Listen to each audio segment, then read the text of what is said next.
Good evening. Well, welcome to Sunday Evenings at Klavierhaus, presented by Klavierhaus, purveyor of the finest pianos for both sale and restoration.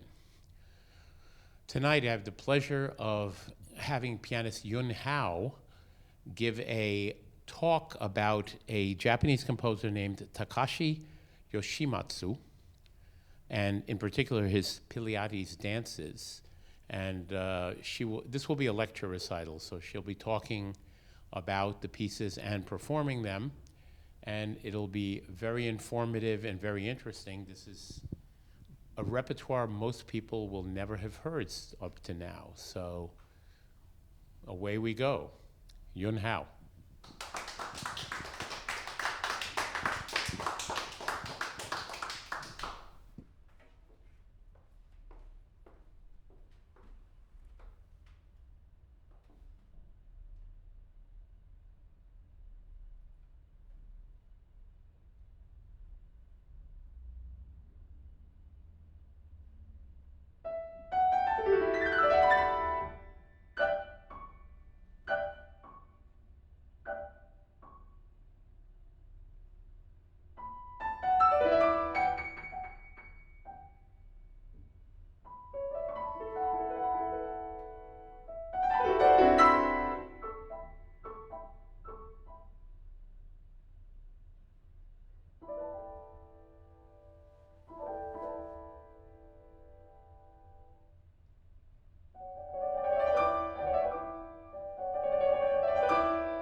So welcome tonight. What you just heard is the interlude with birds and the distant dark pastoral by this composer, Takashi Yoshimatsu, which is tonight's star composer. So tonight I'll be present his complete selections from his completion of the Pleiades dances, which of total has 9 books, and each suite has 7 little pieces. I choose those 2 to start to give you an overall impression of what's coming next for the whole night. I thought it serves as a miniature of what's happening for the next pieces. So a little bit background information about the composer. So Takashi Yoshimatsu is one of the most prolific and popular contemporary Japanese composers. He was born in Tokyo in 1953. His earliest inspiration to pursue music came to him when he was watching his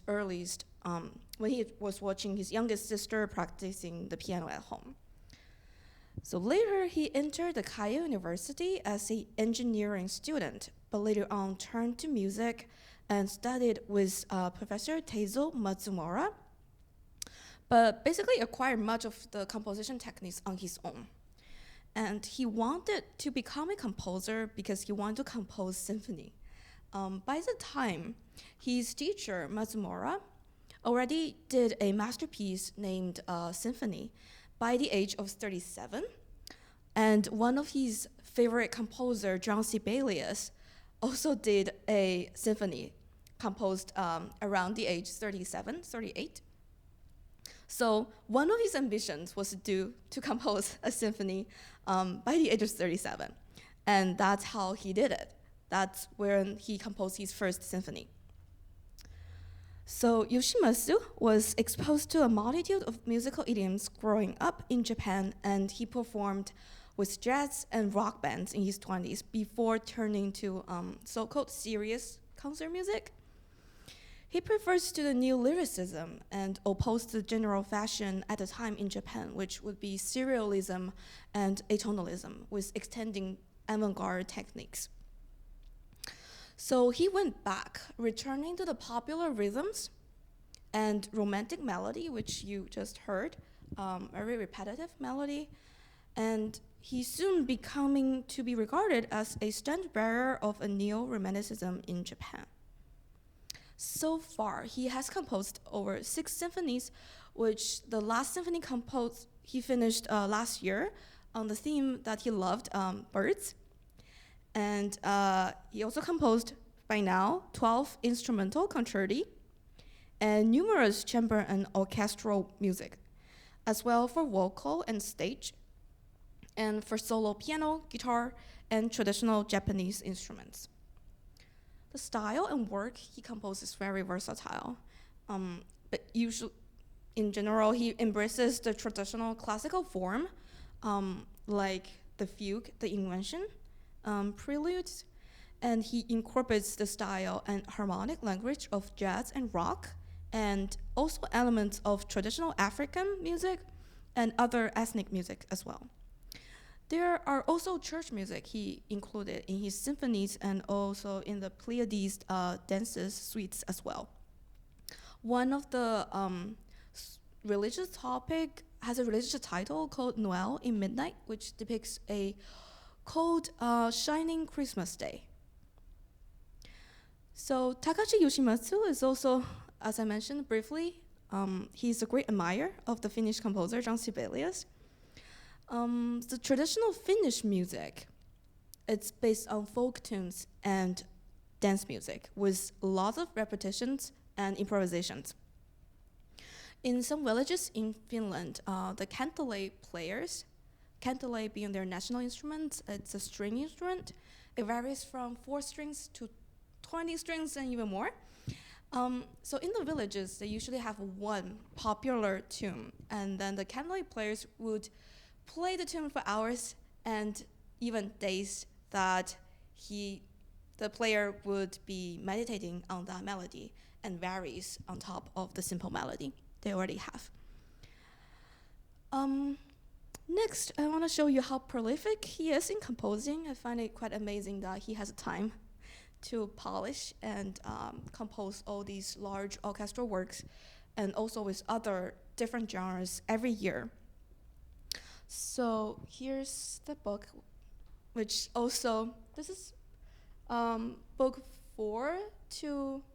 book 6 through 8 in his Pleiades dances suite. And he has a work list attached to the end of each book that he have. I don't know if you can see it. Probably not. I'm just gonna read it through. So it's really helpful. That it saved me a lot of time for like getting the timeline right. This is just a short list of selected list of the works that he did. Let's take the year of 2000. So here he listed as symphonies, concerto works, and orchestra chamber music, and so on. So in year 2000, he has finished his symphony number 4, which is orchestral work, and he had done 3 orchestral and chamber orchestral works. The first being "And Birds Sing Again." Second one, Prelude to the Celebration of Birds. So birds is a constant theme for him. And then Fanfare, 2001, but it's finished in 2000. And he finished a chamber work, Atom Hearts Club Trio. It's a piano trio, or it can be for 2 cello and a piano. And then he finished the Pleiades Dances Book 8.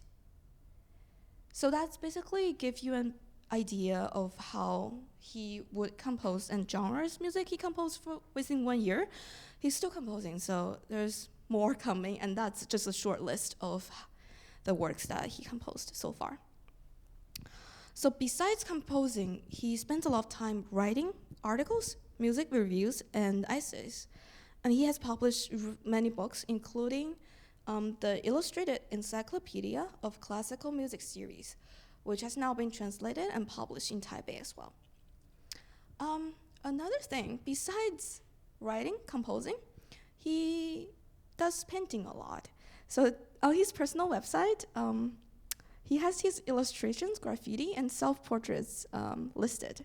And some of these are published in local newspaper and magazines. So he's a well-known illustrator as well. So let me just try to get the pictures. So I captured some of the pictures. I know you probably can see it as well.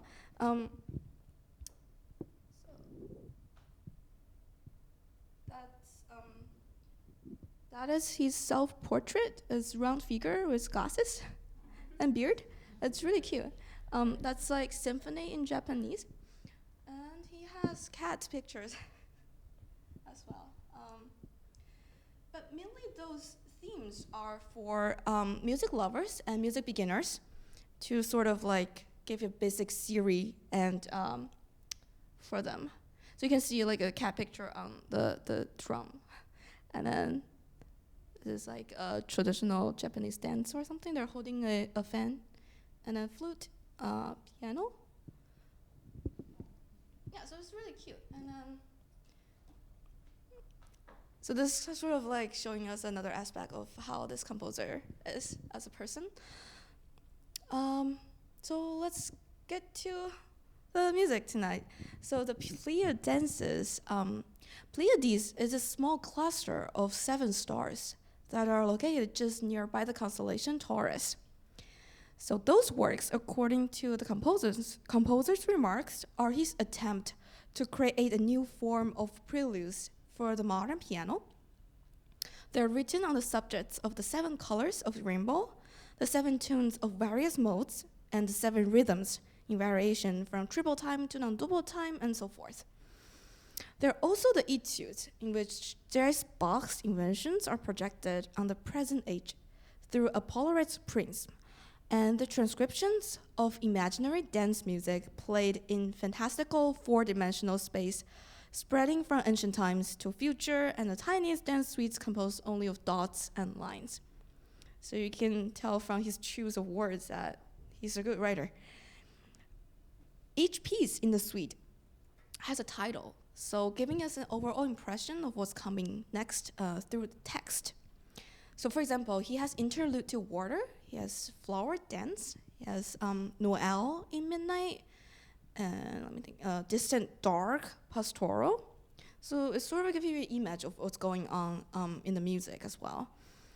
It also gives you an idea of the major elements that the composer uses in his compositions. So dances, folk elements, the elements of nature, for example, constellation, water, fire, birds, what else? Landscape and scenery views. And also dreams. Those are constantly subjects, not only in the Pleiades dances, but also in his other compositions as well. Within those elements, there are the subtle changes of harmony and colors. And the two pieces I played, the Interlude with Birds and the Distant Dark Pastoral, I think serves the miniature of his stylistics and included all the elements that he loved. So next, we will be hearing is a collection of dances that I selected from book 1, 3, 4, and 7. I put dance first because it's in the title. And as the composer has stated, those pieces can be played selectively or in free combinations. So basically, they're allowing you the rooms for the performer for programming as well. There's so many different themes in the Pleiades dances, so you can play around with it.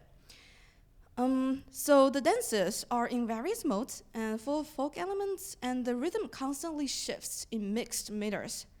Mixed meters meaning that for one measure it could be 3/8, the next measure could be 5/8, then go back to 3/8, and then somehow 8/8. So it's constantly changing and shifting, so giving you a rhythmic drive for what's coming next. Together with the harmonies, creating different colors and timbres. The composer also suggested that these suites can be also enjoyable to play along with the rhythm by small percussion instruments such as the triangle or the tambourine. I think it will add to the rhythmic varieties and also the folk elements and timbre varieties as well. So here are the 7 dances from book 1, 3, 4, and 7. First, Dance Toward Left, and Static Dream Pavan, Dance Toward East, Dance Toward West, Apple Seed Dance, Dance Toward Right, and Platen Dance.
So that was the 7 dances that I choose from the Pleiades dances.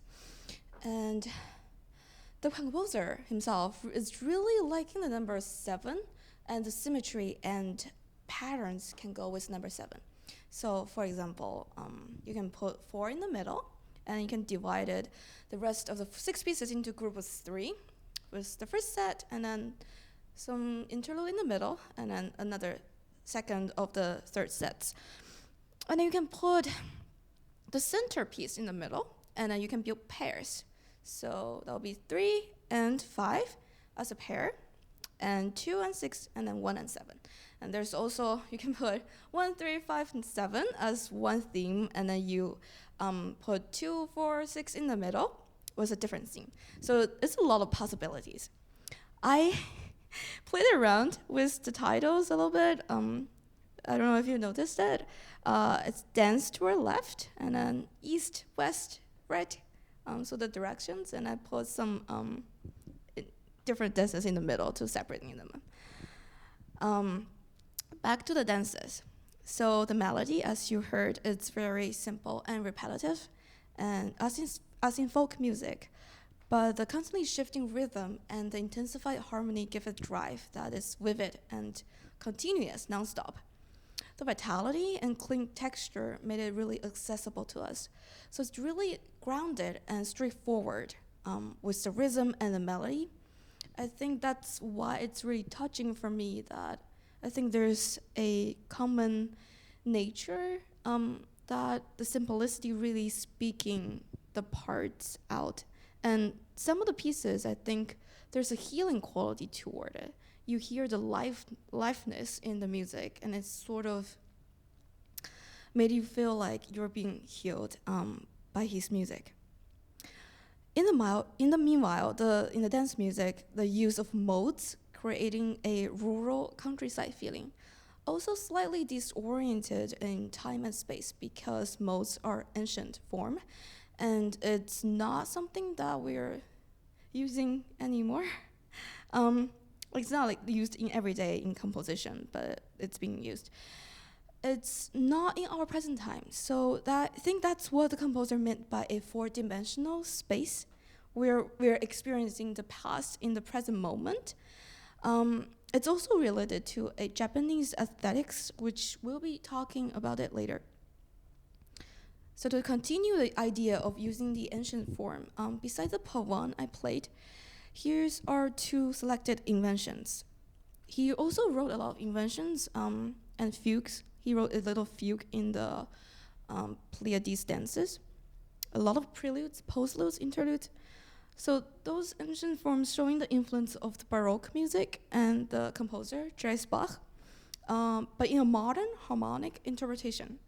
So you will hear a lot of parallel fourths, fifths, and octaves along the way, also with some harmonic progressions that you can find in pop music and also in jazz. So here are the 2 inventions from book 1 and 7, the invention for about 2 voices and the liquid invention.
The next I want to talk about is this dreamy, nostalgic feelings that constantly looking back to the past.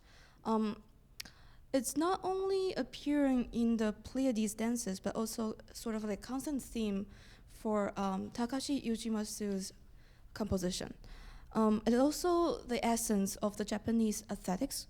And in one of the interviews that you can find online, YouTube actually, the composer Yoshimatsu said that I've always thought that music, I don't feel like I'm writing for people who are alive and well. And I'm not trying to appeal to the world with music or to change the world in the same way. What music can do, after all, it's for something in the past that had died, condolences or memorialize. And then every year, like bring a bouquet of flowers to a grave. And it's that kind of feeling is a big part of the music. In his quiet pieces, which is a lot, he always thought that his quiet songs are like flowers for the graves. So that brings back to the Japanese aesthetics of the monono avali. So the awareness of objects and the feeling awakened by knowing that nothing is permanent, often with gentle sorrowness. So nothing is very extreme. The feelings are sort of kept inside oneself, and it's always gentle. And I think that is represented by the use of modes, the ancient forms, the rapid changes in the harmonies, and sometimes only one note in the harmony in the repetition, so creating different feelings every time it comes back to it. So those things are representing the dream and the past that in the shaking memories that we cannot retrieve anymore. So in that regard, repetition is very important. Because through repetition, we get into a certain state of being, sometimes really calm and meditative mood, and that allow us to reflect on ourselves and our surroundings. And sometimes with repetitions, it gets the anxious feelings because it's like a loop. It never ends. You sort of lose track of time and directions within those loops. And sort of realizing that nothing can be done to the outside environment, and meaning that we cannot against the natural law of life as human beings in general. Another interesting aspect is that I think a lot of time his works really represented how our brain works. For example, the repetition, if you think that way, try to recall an event in your memory.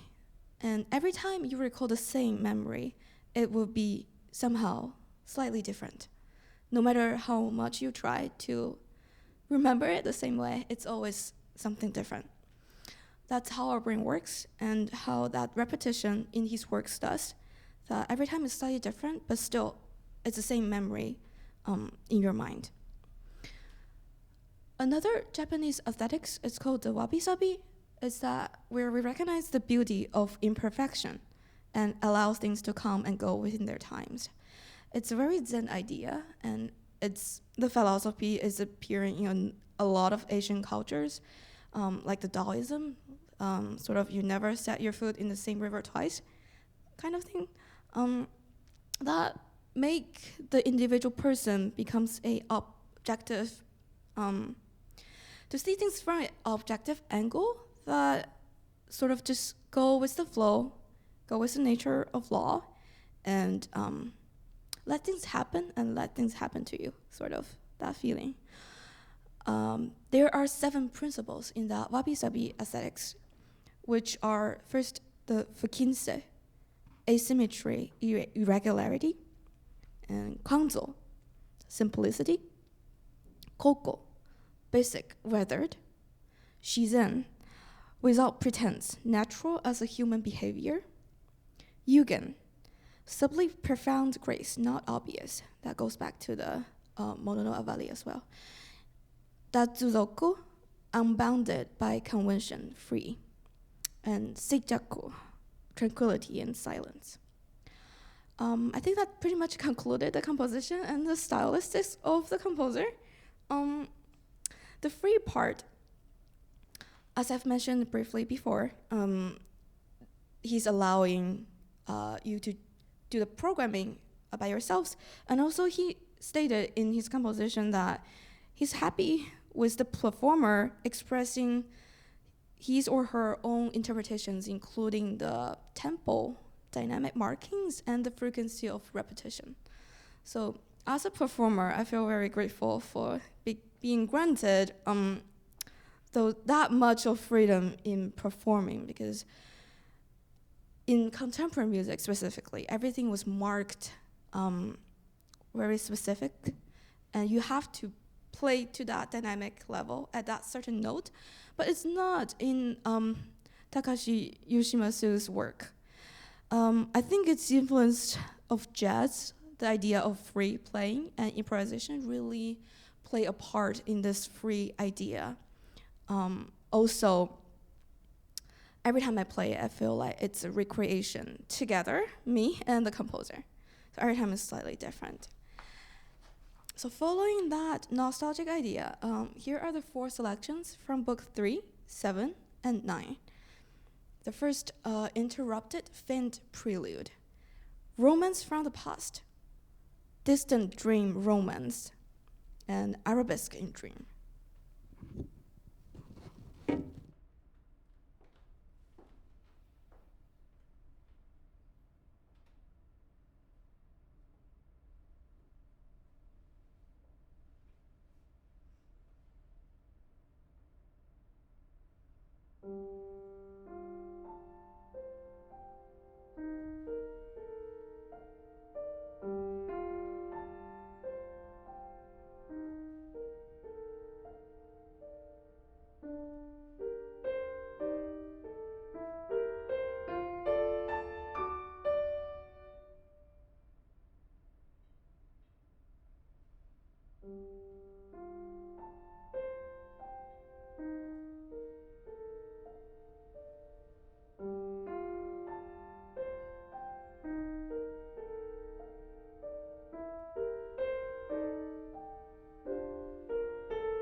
Uh, a couple of remarks for those pieces.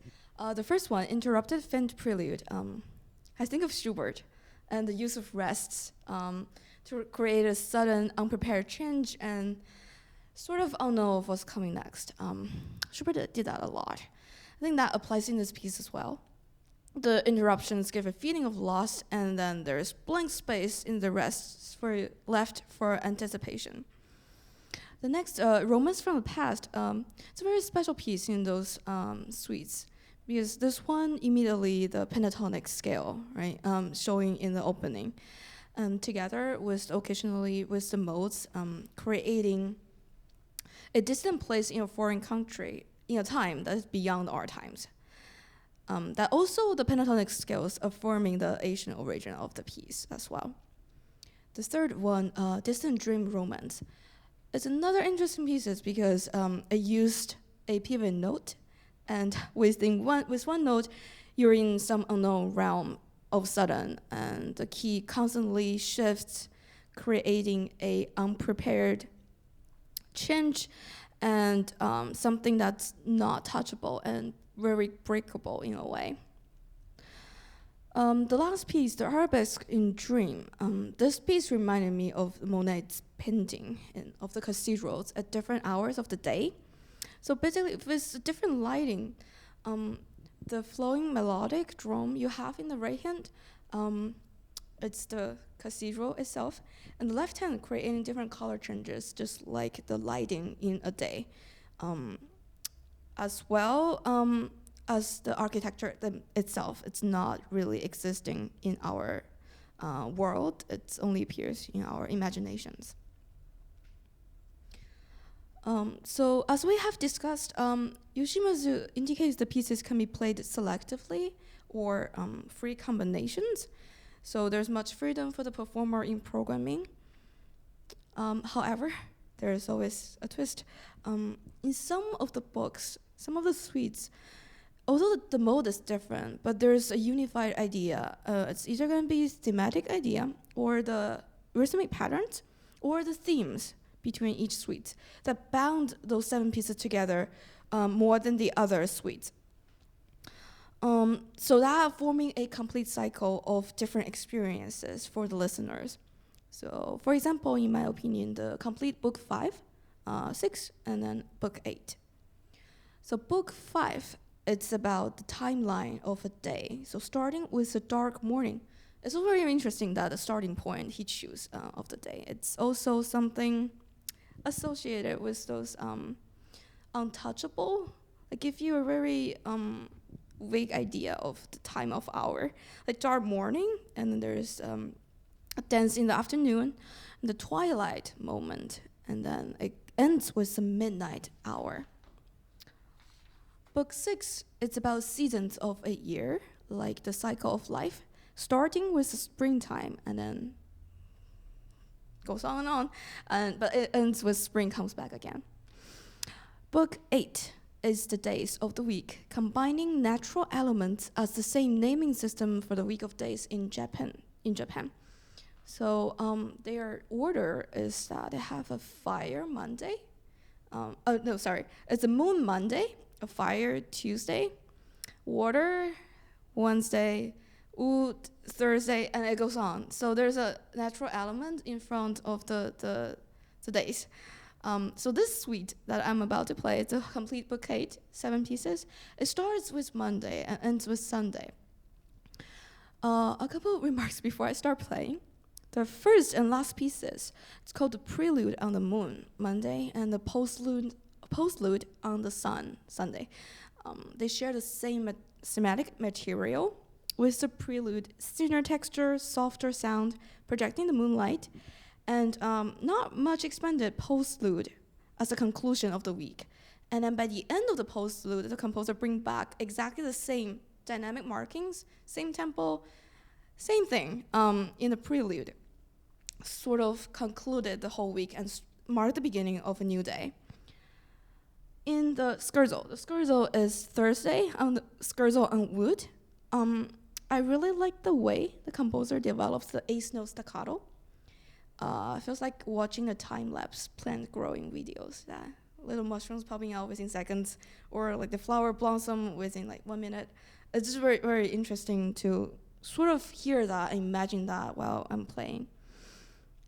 The final remarks is a couple things to trace in the Allegro and the Ground, which is Saturday.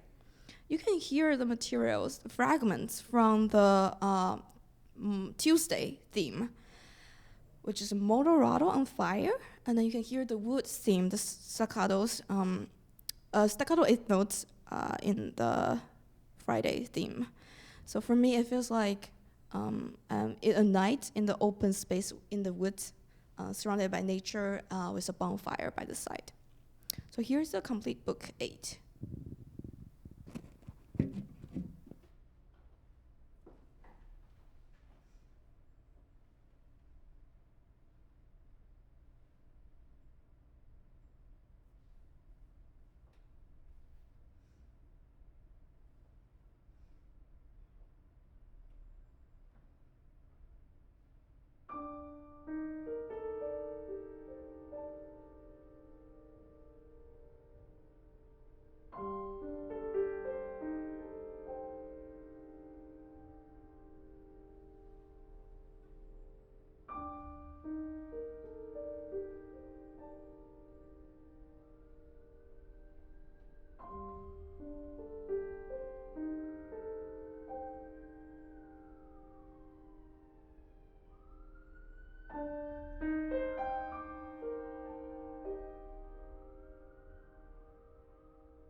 So, so that was the complete week in the composer Takashi Yoshimatsu's idea.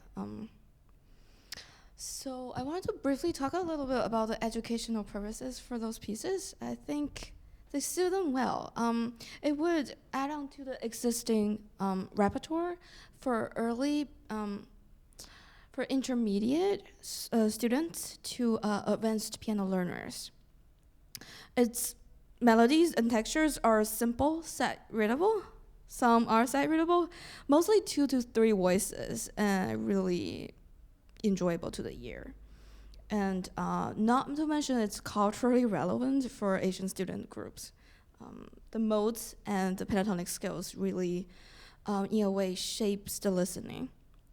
It will also help training younger piano students to focus on counting. Steady pulse, a very important thing, to track the beats and really keep with the shifting rhythm. It might be difficult to begin with, but once they know, they know. For group and chamber ensembles, those could be easily transcribed for different instruments. I could easily imagine adding more voices or instrument based on what we already have for the piano solo version. And for more varieties in the rhythm, we could add more different percussion instruments on top of it. It's already being remarked by the composer that it will be enjoyable to play along with percussion instruments. I mentioned that the Pleiades dances has a total 9 books, but actually there are 10. A special one is the book 2A. It's exactly the same thing, except it's an example. There's a obligato part written out by the composer. But 2A is just a piano part, same piano part, and adding 1 voice on top of it. So it could be played with a violin or a flute. So already the composer is suggesting a chamber setting that is possible. I think there are a lot of possibilities for the performer or arranger in this aspect. To conclude the night, I will be playing the complete book 6, which is about the seasons.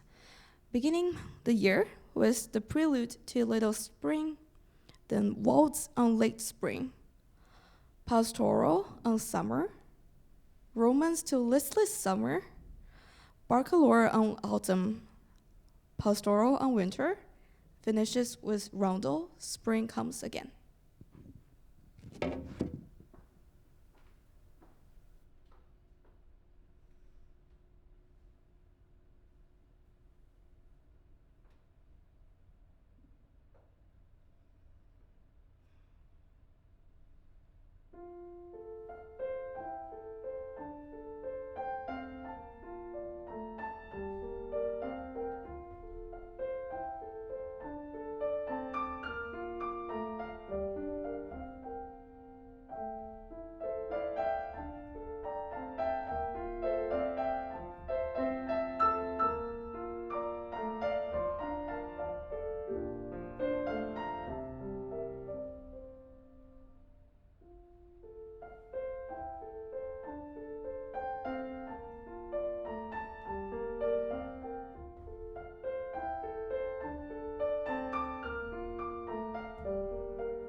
thanks for being here, and thanks for those people who are watching a live stream. Thank you for listening, and some special thanks to Joe, who invited me here and made it possible, and special thanks to Dr. Lisa Yui. So this lecture recital is inspired by her Life of Pianos concert series, which this year is focused on Asian composers. That's where I get to know Takashi Yoshimatsu's work, and I fall in love with the pieces, and then decided to do more research on it. And here is this lecture recital. So special thanks to Dr. Lisa Yui, and that will be it. Hope you have an enjoyable night, and hopefully I'll come back soon.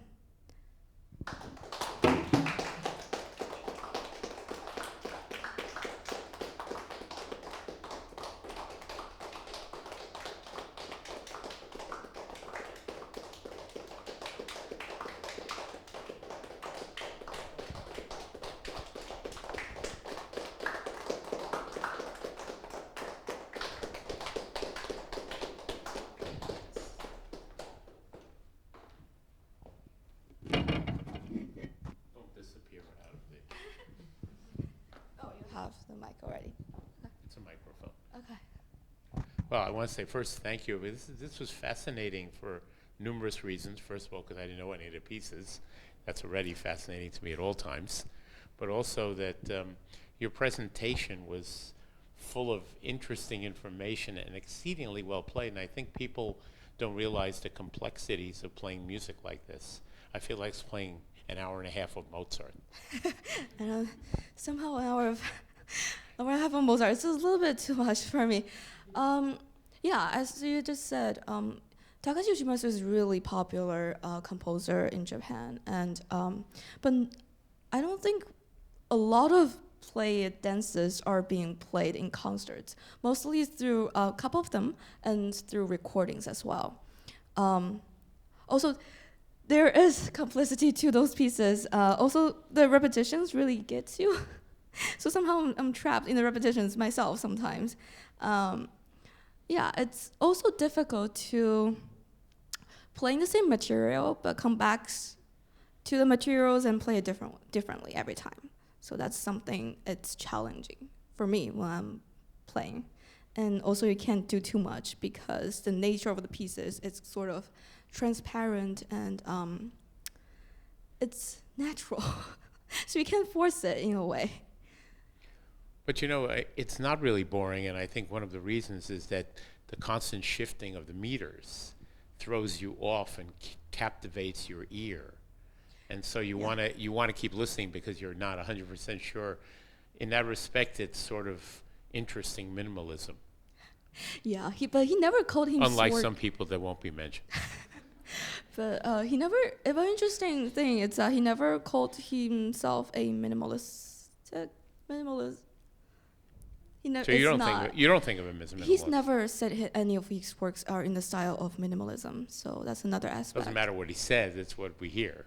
Yeah, but it's not officially being said by the composer. So we could, in our opinion, it's sort of presented in the same way as some minimalistic works, but he did not officially say it. So that's another interesting thing. Yeah. I found that interesting. Well, I mean, one other thing that I found interesting was that the last piece, the Rondo Spring Again, sounds more like an Irish jig than anything from Asia. Yeah, it's he embraces a lot of different ethnic music in his work, and I think the folk elements really adds up. I just really speaking that part out, the folk tunes. I think a lot of it also, for example, remind me of the Finnish folk songs as well. The last pieces, it's the rhythm and the dance. I think that's why it sounds really familiar. I connect it to Irish music as well. Do you personally hear any sort of influence of Sibelius in his music? He's Finnish. I've been to Finland and I took the traditional Finnish music class, and it really sounded like Finnish folk music. And Yeah, another interesting fact. There is a picture. He's also illustrator, right? So he drew a cartoon, not comic character. It's not comic character. It's like the cyber singers in Japan. I forgot the name, but that cyber singer also popularized because someone did a Finnish folk song, and then that cyber singer did it. It's it's that tune. It's Finnish folk tune, but yeah, I found that interesting because he did it, like he did this one painting and he posted it on his website. That's somehow sort of related to Finnish folk elements in a way. I'm just assuming things, but there's like a connection. I found that's interesting. So you do see a connection between his paintings and his music. Yes, yes, and it's really cute. The music is adorable, and the paintings he did, a rounded figure, it's just cute. So this is like a direction your playing has been going, doing all of this interesting offbeat contemporary stuff. You just did a recital with the violist Lu Jo Chen. Yeah, Chu Chen. That was fascinating for the pieces that you played. Yeah, she chose repertoires that are composers are less played, more heard in recordings, but less heard in live performances. It was pretty challenging. There's a reason that it's being recorded and not live performed much. That's my opinion. That's true. You can certainly fix things in recordings these days that you cannot do. Yeah, but I would like to play more contemporary work. Basically, you can work with composers. That's one strength of working on those contemporary pieces. And I'm just trying to expand my repertoire, so it's expanding. Not saying that I'm not against Mozart. I like Mozart, and I will be playing Mozart. But is there any particular less-known composer that has really piqued your interest, let's say, in the past few months, year, other than Takashi?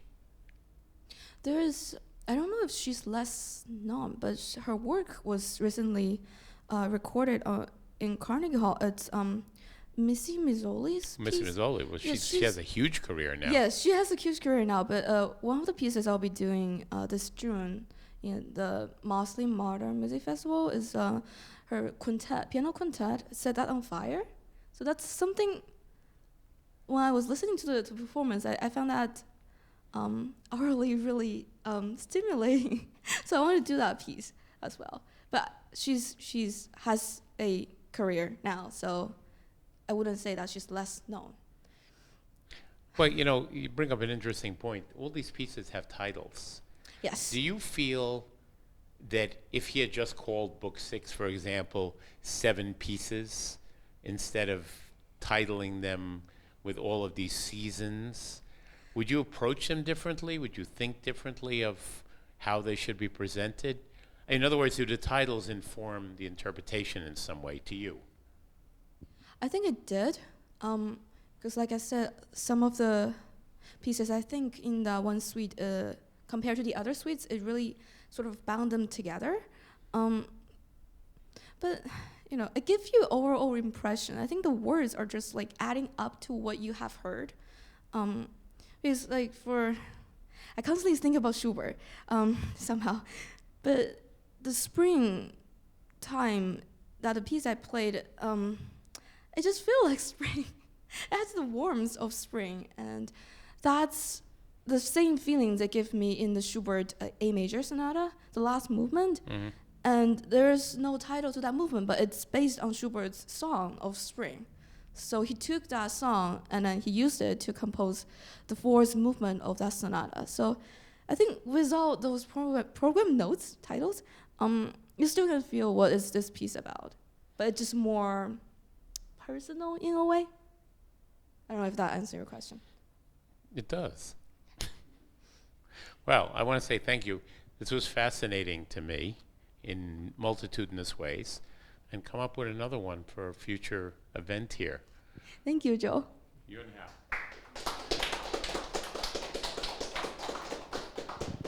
Now, next weekend, and I want to specify weekend, Saturday and Sunday evening, Sunday evenings at Klavierhaus will present a 2-day tribute to the pianist Alicia de la Rocha on the occasion of her 100th birthday, which would have been on the 23rd of May. She was born on May 23rd, I believe, in 1923. So this is her 100th birthday, and we're doing 2 concerts with pianist Adam Kent, who knew her very well and studied with her, and that will be on Saturday evening, May 20th, and Sunday evening, May 21st. That's next week here on Sunday evenings at Klavierhaus. Have a good evening.